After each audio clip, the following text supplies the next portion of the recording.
Hello and welcome. My name is Amy Collins. I'm a worship associate and a commissioned lay minister of this congregation, the Unitarian Universalist Congregation of Cleveland. I bid you welcome, whether you're here in person, watching us live as things unfold virtually, or catching up virtually at another time. In case you're new to our community or to Unitarian Universalism, let me share a little bit about us. As Unitarian Universalists, one of our core principles is recognizing the inherent worth and dignity of every person. As a community, we recognize the interconnected web of all existence. As a pluralist faith, we're happy to have you join us, whether you celebrate the earth, the goddess, love Jesus, follow the teachings of the Buddha, or find your inspiration and comfort from the reliability of science or humanist teachings.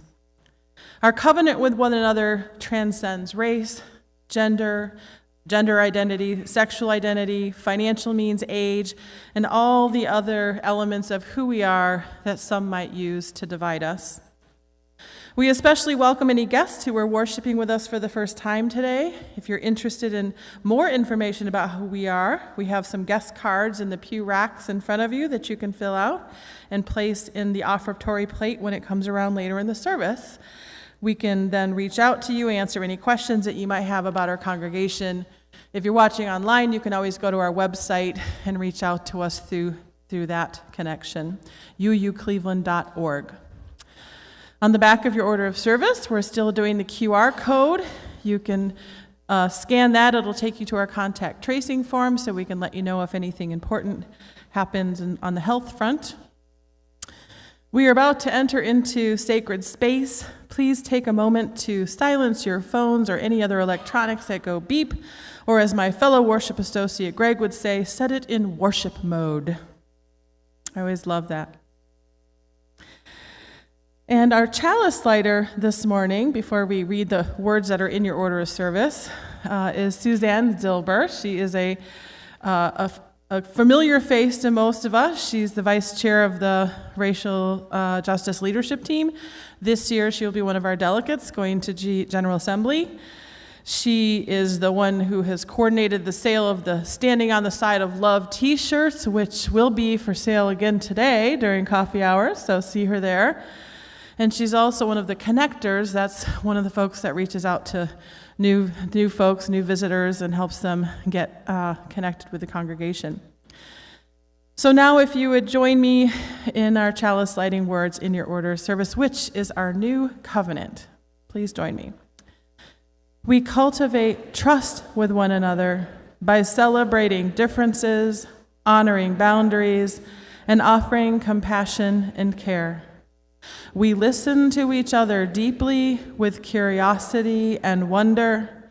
We speak for ourselves without need to defend ourselves or persuade each other. We create safe and brave space for healthy conflict, creativity, and fun. We reconcile through forgiving and making amends when we hurt one another. Good morning. I'm Reverend Randy Partain. My pronouns are they, them, and I am delighted to be in worship with you today, whether you're here in person or joining us online. Melanie Davis reminds us that under the right circumstances, playing with fire can be a delight. Imagine being gathered around a fire pit as the crackling flames invite us to sing, dance, and roast a marshmallow or two. Our chalice also invites us to play, although with ideas rather than marshmallows. The flame encourages us to explore who we are, who our neighbors are, and where we are on our spiritual journeys.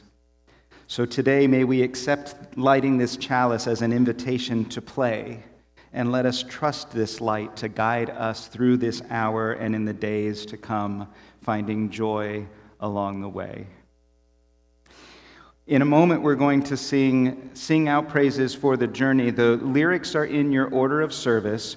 You might recognize a different tune for those words or different words for the tune, but we're going to sing it together just with the words in the order of service today. And before we do that, let's take a moment to greet one another, and if you see an unfamiliar face, make sure to take special effort to make them feel welcome.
This is the time in our worship together where we honor the joys and concerns that we bring into this community. If you're joining us online, I invite you to put any joys or concerns you want to share with the congregation in the comments down below. We begin from the book today, reading that we are placing a stone of grief upon the passing of John Miller. And our love and care go out to Sue Butler and all of their family at this time of mourning.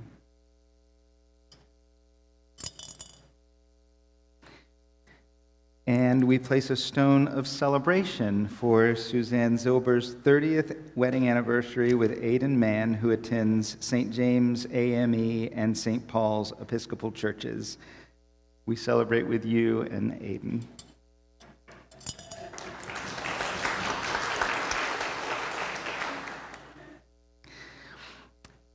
I invite you to come forward at this time if you would like to place a stone in the water to acknowledge any joys or concerns that you carry with you. And if you're not coming forward today, I invite you to make use of this time to send love and care for those who are coming forward, or just a quiet moment of reflection.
We place a stone of care and solidarity for all those in our community here and in our wider community who are feeling anxious and alienated by some of the legislation considered in our state.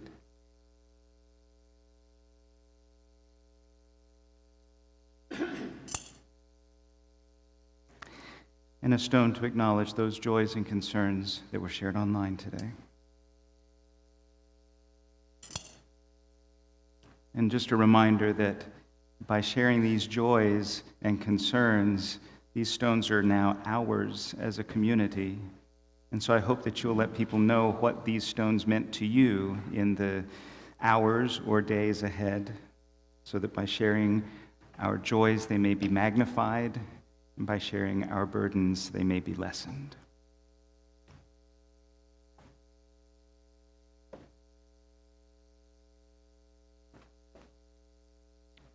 Well, good morning. I'm so glad on a day like today I can bring a message that is full of urgency and deep seriousness, which is the importance of video games and how they help us play. And I'm actually also very excited to, this is a first for us today. Our object lesson today is actually digital. It's not here. It's online. So for all of you who are here, at some point later in this week, feel free to go on to our Facebook page, the UUCC Facebook page, and you will find a video with all kinds of illustrations and images that explain what I'm going to talk about today. But if you're at home already, if you are watching us online, you have a scoop, because you can watch it right now if you'd like to. The Legend of Zelda is actually like now an old and established part of our culture. The Legend of Zelda came out a year after I was born. My whole life I've known The Legend of Zelda. It's kind of an extraordinary thing, because I think even now video games seem like temporary or ephemeral or something. But it's actually a quite old, quite beloved game. And it is also a real important paradigm in kind of video game world, because it's sort of like the original sword and shield adventure story. A heroic Link is his name, and he's going to go and save this land of Hyrule from all these monsters and things. That is the story. There's about, 50 billion of these games. They've been coming out for years. And it's this wonderful, often even from the earliest game, it's a little bit of a sandbox, these games. You get to kind of drop yourself in there, and you get to explore. You get to pick up rocks and find what's underneath them, and you get to explore caves, all kinds of different amazing things. And we just got a new one. And if you have never cared about video games in your life, this would be of zero consequence. But if you have even a passing awareness, you have heard of this. Because this new game called Tears of the Kingdom is now the fastest selling video game Nintendo has ever released. And I don't know if you know this, but Nintendo has released a lot of video games. But here's what's amazing about this particular game is that they decided to go in a particular direction to try to be very creative with this sandbox idea. So in the game, part of the premise is that our hero Link has these abilities to build things. And so suddenly there's all these puzzles and all these things that you can do in the game, but now you can use this power to combine all these little machines, all these little elements, all these little things together, and you can create some amazing and extraordinary stuff. And that's why if you go and look at our digital object later on, you'll see some of the many examples. This game is an engineer's dream. This is exactly what you want to be playing if you're an engineer. Some of the things I've seen amazingly just these last few weeks include somebody made a as close to possible copy of the DeLorean from Back to the Future and managed a version where the fire came out from the wheels as it was going. Someone created a literal 3-stage rocket that subsequently, went higher and higher into the atmosphere. And then perhaps my favorite, somebody made just fireworks. They just invented a way to make fireworks in this game. Now, what's remarkable about this thing, this mechanic, is that it has now left all these people who normally would be playing The Legend of Zelda to have Link be the hero who saves the land from all the monsters, and they have learned that they've been playing this game for like 150 or 200 hours. 200 hours. And they haven't started the story yet. They literally haven't even begun the thing we think of, which is a game, which is there's a story, and you put your person through the story, and at the end you beat the bad guy, and then you win. And they haven't even cared to do that. To me, that is an extraordinary lesson, because it reminds us that play is wrapped up in delight. And if you spent 200 hours doing something delightful, then that was perfectly time well spent. It's a lesson that there's no wrong way, there's no right story, there's no limit to what it is that we can find delightful. And maybe that doesn't quite sound revolutionary, but think about how many things in our lives we embark upon solely with the expectation that it has to be finished and completed and accomplished in this one way. Maybe you're not ready to spend 200 hours playing in the Zelda sandbox, but it's an important lesson all the same. And after service today, if you'd like to join me for our Soul Matters conversations, we will have a chance to talk about some of the creative ways that we have found play and delight, maybe outside of the norm. And don't forget to check that video on Facebook.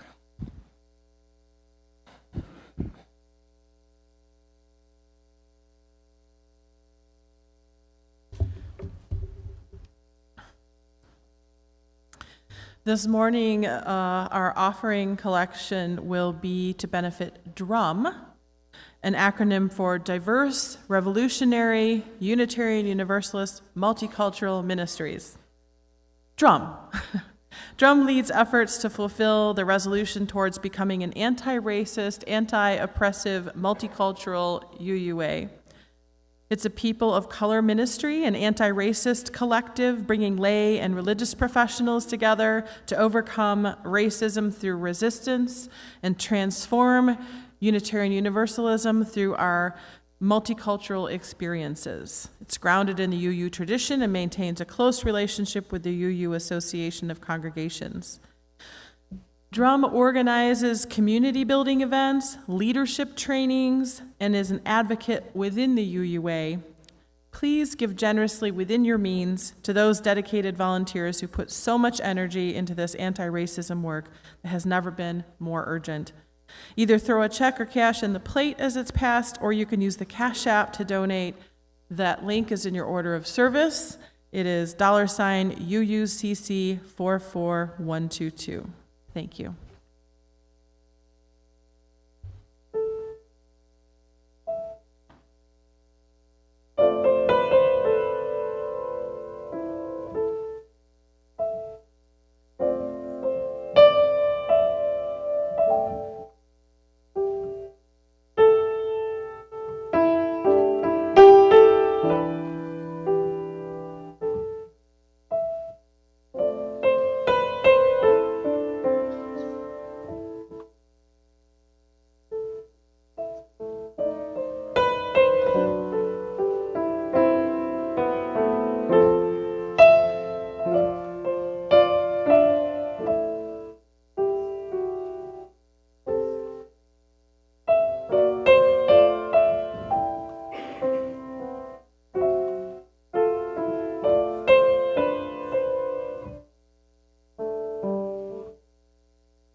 Before we sing our acceptance of gifts, I just want to let you know about the gratitude that we have received from the Rainey Institute, that you provided $750, a little over $750 to recently so that they could continue their ministry.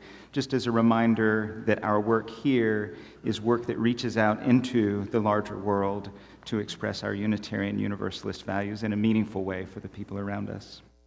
I am not actually going to lead you in the acceptance of gifts, though, because Mike is going to introduce a new song. You will not have heard it before, and so Mike will sing it through once, and then we'll all sing it together. And just a reminder, we're kind of going through we're trialing several sung acceptance of gifts this summer, so if there's one that particularly resonates with you, I hope you will let us know. Otherwise, we'll just pick the one that we like best for going into the fall. But over the next few months, we'll be rotating through some music. So this is one we haven't heard yet. As we offer these gifts and lift up our spirits, may the care in our hearts and the work of our hands lead us to greater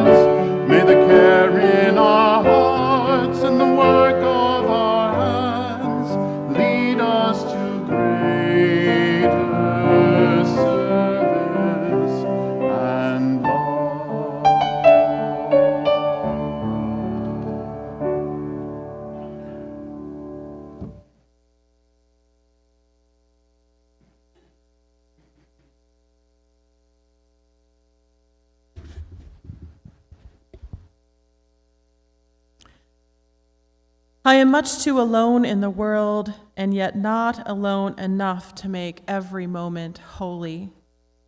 I am too tiny in this world, and not tiny enough just to lie before you like a thing shrewd and secretive.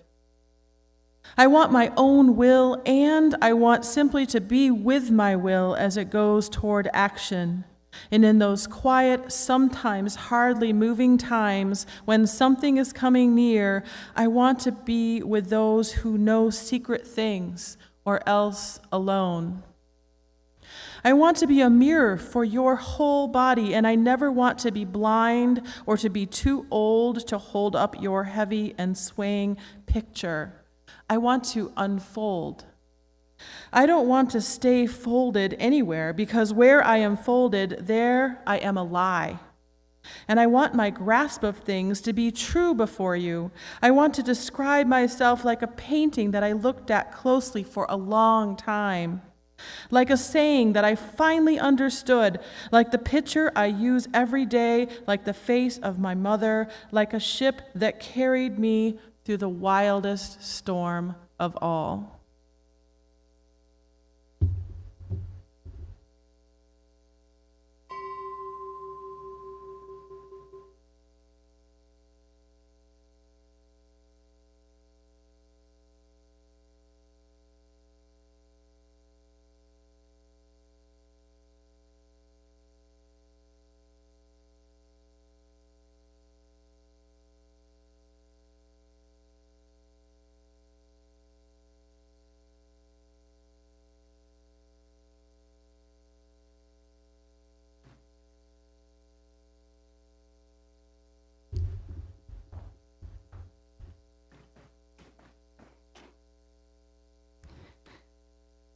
After Alan talked about Legend of Zelda, I'm tempted to just talk about all the video games I love for the next 15 minutes. But then that would turn into 3 hours, and so thinking about something else. Thinking about that line from the Rilke that I don't want to be folded in any place, because where I am folded, there I am a lie. And I remember reading from someone named Shannon Presson was talking about being at a leadership conference. And the facilitator at this leadership conference asked the participants, "What are you scared of?" And everybody had their answers. You probably are thinking of your own answers, because when we hear questions like that, we answer them in our minds. What are you scared of? And people said things like, "I'm afraid to speak out. I'm afraid of being seen. I'm afraid of being stupid. I'm afraid of being a failure. I'm afraid of being a success." Probably some things we've all thought ourselves. And Shannon Presson thought, holy cow, there are some really high-functioning people in this room, people who are making a real difference in the world. And there are some people who are just starting to find their authentic selves, and we're all afraid of the same things. She thought that somehow once you get to a certain point of success, all of those fears and insecurities and uncertainties just fade away. But apparently not. So Shannon began to wonder what really scares her. And so she went home and made a list. And at the top of it, it says, "What really scares me?" And she started listing them. And then she went deeper. And then she took some risks and went deeper. And then she really got to the core of things. And then it was right there in front of her, all of the things that really kept her from doing big things in the world. It's a really uncomfortable place to be when you list them all out. I encourage you to try it at home in a place where it's okay for you to feel a little bit uncomfortable with all of the things that you write down on a piece of paper that might scare you. But the lesson that she learned from this, and the lesson that I try to remember, is that if we want to grow and create something extraordinary, we can never not be uncomfortable. If we want to grow and create something extraordinary, we are always going to be in a place that is a bit uncomfortable. And when we start feeling comfortable, we know that we need to invite ourselves back to the edges of those things that make us a little bit scared so that we can find that opportunity to grow. because that's where growth happens, at the edges. Maybe nature teaches us something about that, but we'll save all of our nature talk for a couple. We're going to do 2 months of nature, so we won't do too much of that now. You know, sometimes we've been talking in UU circles about what we center and what we want to decenter. We're decentering some things, we're centering other things. And it's good for us to know what our spiritual center is, where we are grounded. That's a really important thing for us to know. But sometimes the things that we center are the things that make us feel safe, the things that don't challenge us very much, the things that make us feel like we can be unthreatened. And sometimes we center things by hiding a bit. We fold ourselves. And it's a really human thing to do. I don't know that even Rilke could be completely unfolded all of the time, but we might also recognize that some of those places where we fold ourselves are so that we can hide something that doesn't feel safe. We fold the edges in toward the center so that we can find a place of safety. Speaking from personal experience, I don't talk about my identity in sermons very much, but my identity puts me a bit on the fringes. As a gender fluid person, as a pansexual person, I could hide that and fold that in. And I did for a long time. And I was able to do that and feel much safer. By folding that piece of myself in, I got to be more like the people who were in the dominant power positions in our culture.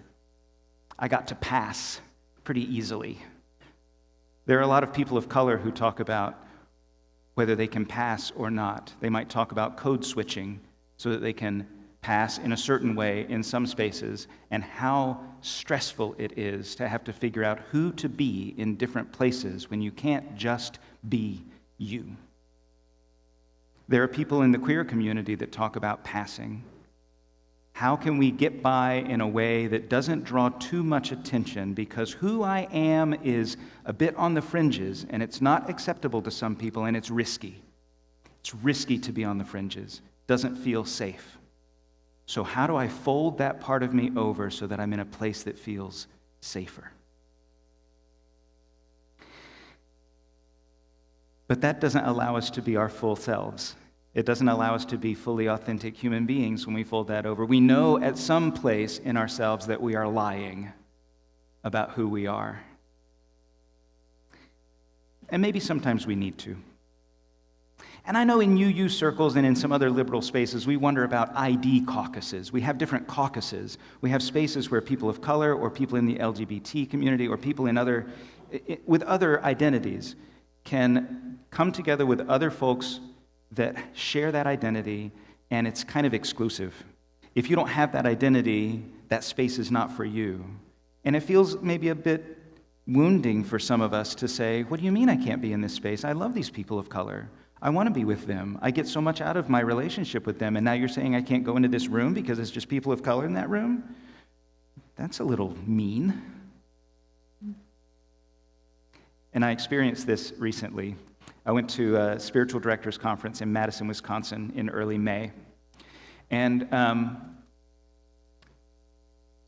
I will say that I get ma'amed in public sometimes, and it usually feels delightful and wonderful when I get ma'amed in public. Like, can I help you with that, ma'am? Can I help you find something, ma'am? Or when Joy and I are eating at a restaurant, sometimes the waiter will come up from behind me, especially if my hair's having a good hair day, and say, what can I get for you ladies? And it used to really offend Joy, but to me it kind of felt a little bit delightful because it meant that I was coming off a certain way that day. But here's the thing that happens. I was in Madison, Wisconsin. I walk out of the hotel, I encounter some people, I get some breakfast, I go walking to the conference center, and I get ma'amed a few times along the way, and then at some point in the morning, I have to go to the restroom, like human beings do. And like very few other human beings, like a small percentage of human beings, I feel anxious now. If I go into the restroom that is going to make me feel safe, I don't know what that looks like. And I worry about other people's anxiety. Because I have had people, as I'm leaving a restroom, sometimes check the door to make sure they're going into the right restroom. And I think, oh no, I have caused this other person unnecessary anxiety because I went to the bathroom. It's a really weird feeling. It's not a feeling that a lot of other people at that spiritual directors conference would understand, and I really don't feel like explaining it to them, you know? But there was a space that was just for LGBT folks to have lunch together and to kind of be together and to process some things about the conference. And people were able to share some things in that space that really did not need to be shared in the whole broader conference. But I could say, you know, that I wish there were more unisex bathrooms here, and that's what I can say about that. And people would say, oh yeah, I get it. And then we're done. And then I've been understood, I've been seen, I've been accepted, and I can go on with the rest of the conference. So that ID caucus was about belonging, but it wasn't the whole experience of belonging. It was the experience that allowed me to be in a safe space for a limited amount of time so that I could have a greater sense of belonging in the larger space with a more diverse group of people. And for Unitarian Universalists, it seems strange for us to worry so much about centering, I guess, because we've been avant-garde for most of our existence. Theologically, socially, Unitarians and Universalists way back have been on the fringes. We've delighted in being on the fringes. Going back to the 3rd century, we've got Origen of Alexandria that we always talk about in Universalist circles, saying that in the end, even Satan would be redeemed and go to heaven and be with God. What blasphemy! What fringe theology! But fast forward to the 1800s, we've got the Transcendentalists who are interfacing with a Christian community, saying, maybe the Upanishads have something to offer us? How revolutionary, what blasphemy. The Transcendentalists said that the inherent goodness of people and nature, allows us to experience the divine in everyday life. We don't have to wait for some distant heaven. The physical world and the spiritual world are part of this dynamic process. On the fringes of Christian thinking at the time. And then in the 1930s, we had Unitarian ministers, a couple of Universalist ministers, who were helping to write the Humanist Manifesto, the first expression of human beings being worthy just in and of themselves, whether there was any God or not. It didn't matter. Human beings are inherently worthy. On the fringes of some of our religious thinking. We've had abolitionists and suffragettes and civil rights supporters bending the moral arc of the universe, doing the work on the fringes of social justice so that we can create a world of greater wholeness and well-being. And we have wrestled for decades with multiculturalism and how to share power. So maybe we do have to talk about what we inadvertently center, and where we run to and what we fold when we want to feel safe. Because growth happens at the edges. The edges, the fringes.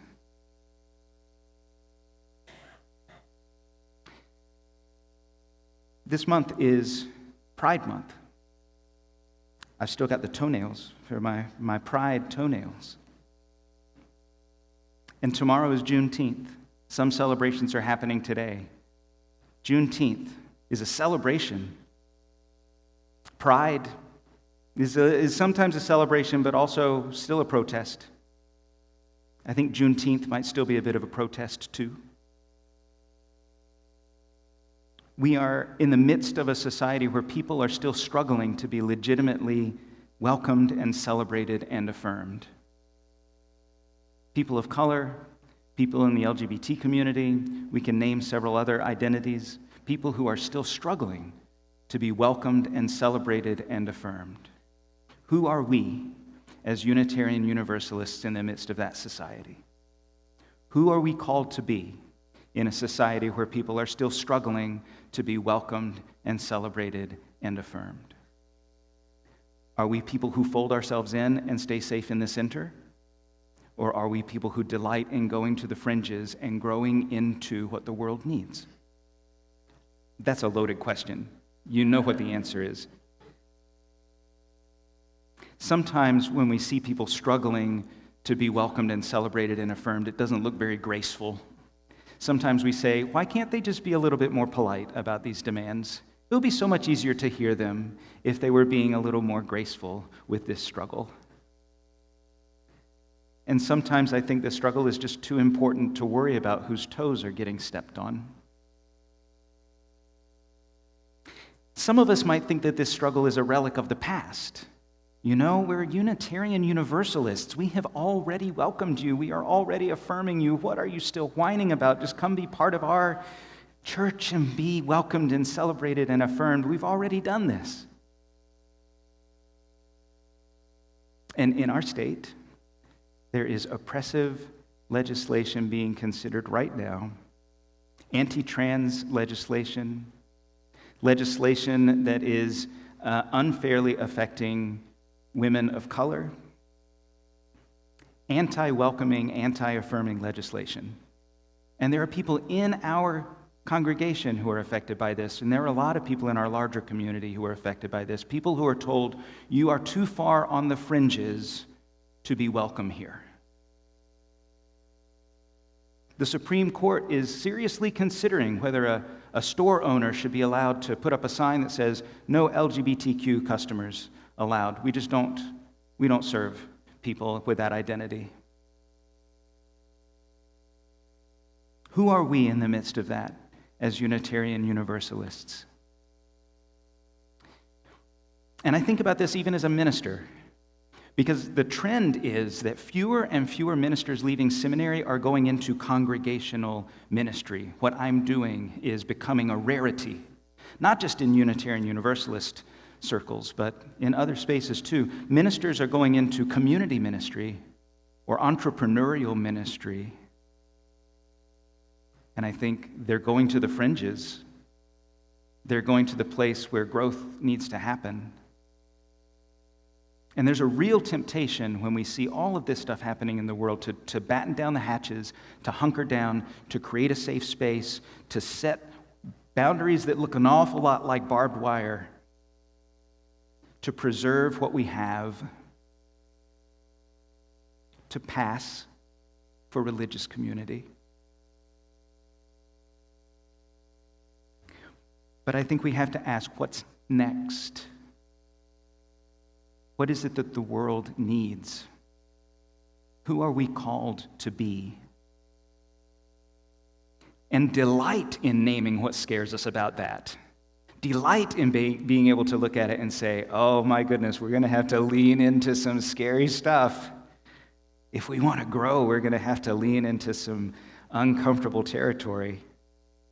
To delight with one another in seizing opportunities to grow into what the world needs, rather than insisting that the world need what we're willing to offer it. To delight in discerning with one another what that looks like, instead of feeling like we have to figure it out all by ourselves. To move in a direction of greater wholeness and well-being as a community that can go to the fringes confidently. Because chances are we're going to have to spend some time getting away from the center and going to the places where growth happens. May we have that courage.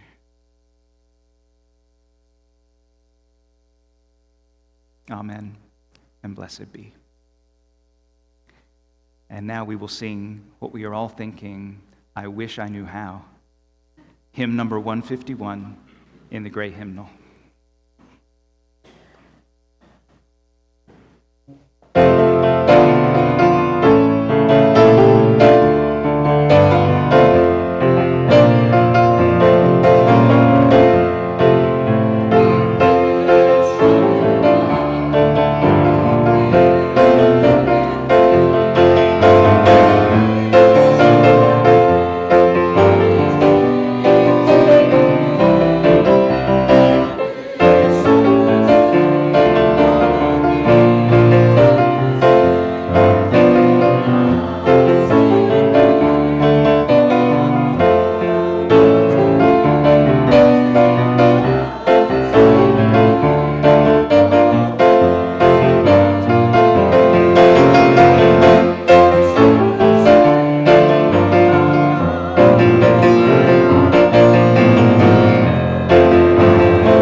If you are joining us online today and you really, really love Legend of Zelda, please like, share, and subscribe, even if you don't love Legend of Zelda. I want to remind you that next week we're not going to be here. And really, if you are going to be here and you're not going to go to GA with us on the charter bus or get yourself there, and you would be willing to post a sign on the door next Sunday because you'll be close and around, I would love to talk to you after the service, because someone is going to be surprised that we are not here next week. We'll be going to Pittsburgh to celebrate with thousands of other Unitarian Universalists at the closing worship of General Assembly. It's so close. We decided that we were going to engage in this daring gambit. We're having all kinds of Gregisms today.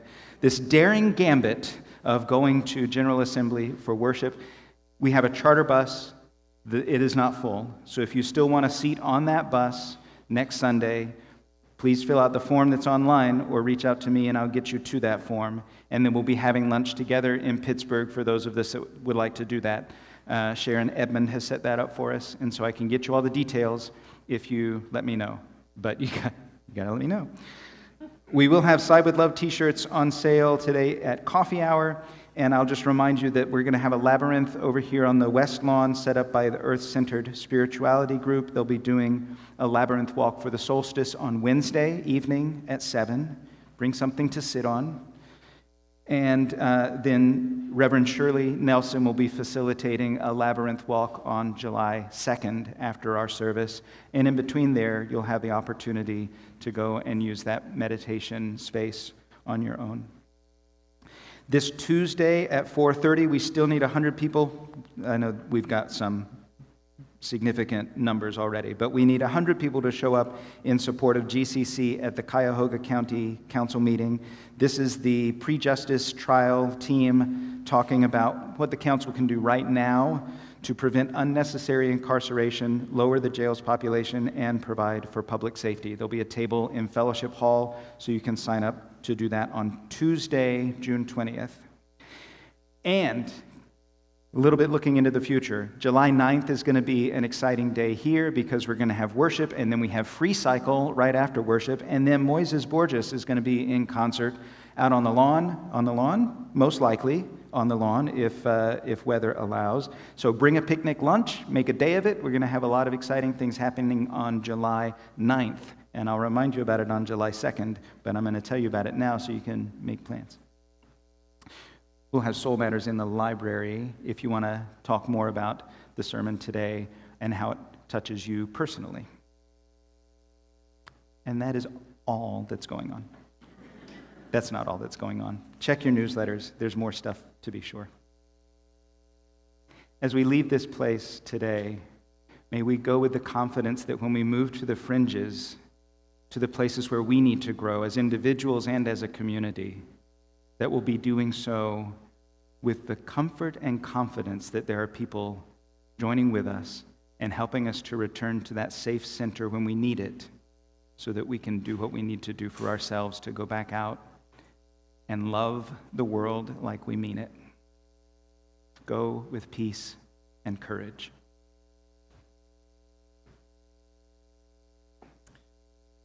Please join me in our chalice extinguishing words, one of the few remaining accurate things on this yellow pew card. The new ones are in print, so we'll have updated ones coming soon to a pew near you. Please join me.